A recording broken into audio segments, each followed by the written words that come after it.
Alright, went to the dyno on Saturday. Wanted to get some baseline runs, turned it down to wastegate, and then wanted to get the tune all good there in line, get the air fuel right, and then play with the timing a little bit, just to find the sweet spot where it wants to be, and then turn it up from there. So here's a couple dyno videos of it on the dyno, me kind of working through it a little bit, and then a couple final runs.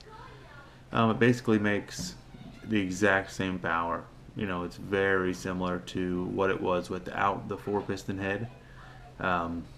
Before it made 493, 358 torque. The weather was probably a little better when I was there, but not much. It was maybe just a little cooler. I don't know about the humidity and whatnot. I don't remember what it was that day, but I think it was about 65, maybe 70.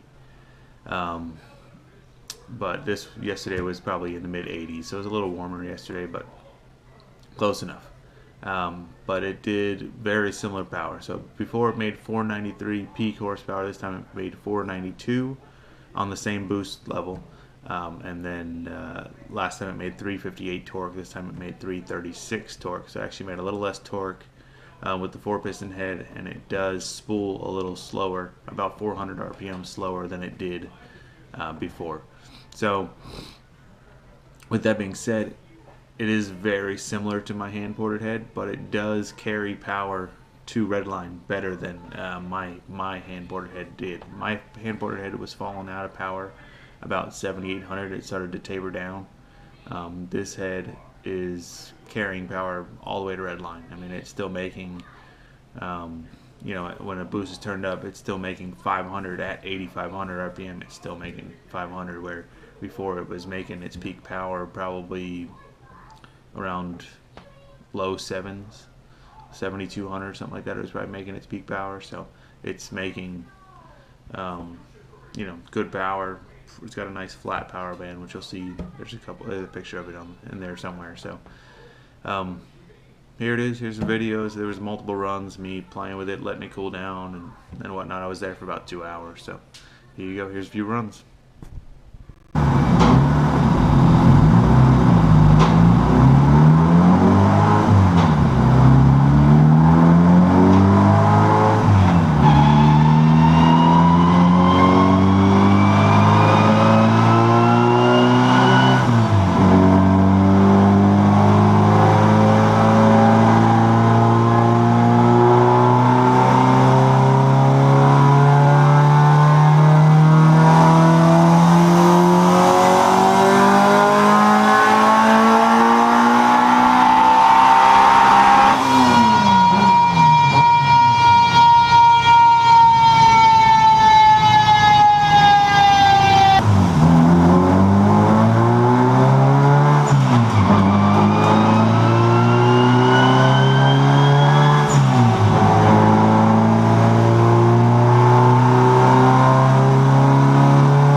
car pretty good.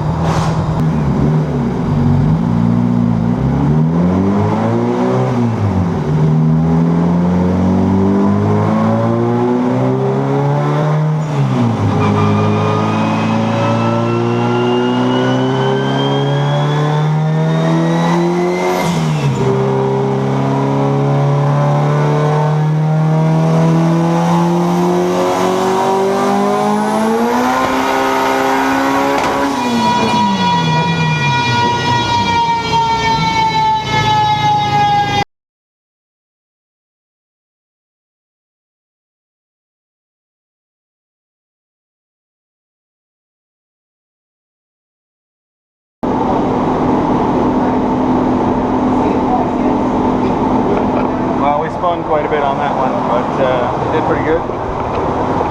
Still, went 482. We're gonna try it again. Basically the same boost, right around 30 pounds. You know, we tighten up the straps so it doesn't spin this time. It spun pretty good last time. We'll see if it'll keep the tires planted this time. We dropped the tire pressure a little bit too, hoping it'll get a little better traction.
So dyno session went pretty good.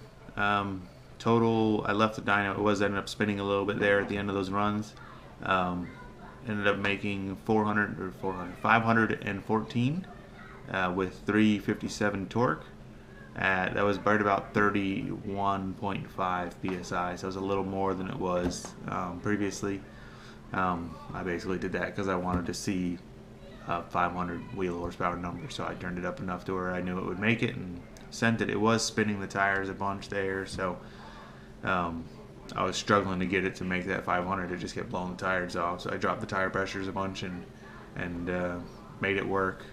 I did turn it up a little higher than that just to see what it would do, and it blew the tires off, but it still made like 540 on 35 pounds. I just want to see what kind of duty cycle it did, but the graph was all over the place. I didn't even bother. I just wanted to see if I had enough injector to turn it up that high at the track if I need it. So we wait for a little bit of weather, some good weather. I may try to go out this week. We'll see.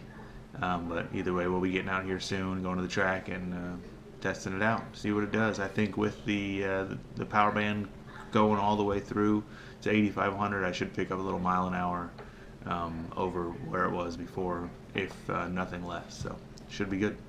We will see. Thanks for watching, and subscribe if you aren't already.